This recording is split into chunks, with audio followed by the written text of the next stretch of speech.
ጥቅጥቅ ባለ ጫካ ውስጥ የሚኖር አንድ ንጉሥ አንበሳ ነበር።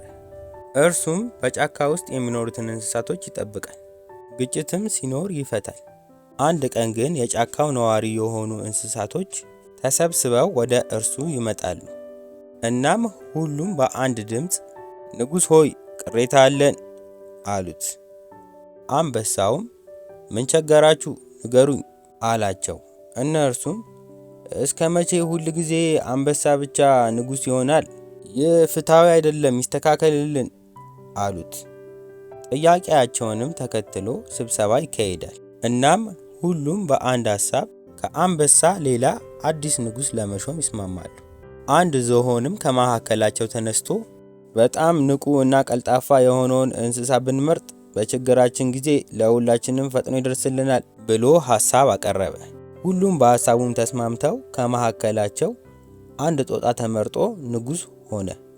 ጦጣውም ከቦታ ቦታ እየተንጠላጠለ ሲጓዝ አይተው ተደመው በፍጥነቱም እጅግ ተደነቁ። አንድ ቀን ግን አንድ ጥንቸል መታ ንጉሥ ሆይ ልጆቼን ተኩላ መጥቶ ወሰደብኝ፣ ሳይበላቸው ቶሎ ድረስልኝ ብላ ተማጸነችው። ጥንቸሏ እና ንጉሡ ጦጣ ተያይዘው ሄዱ።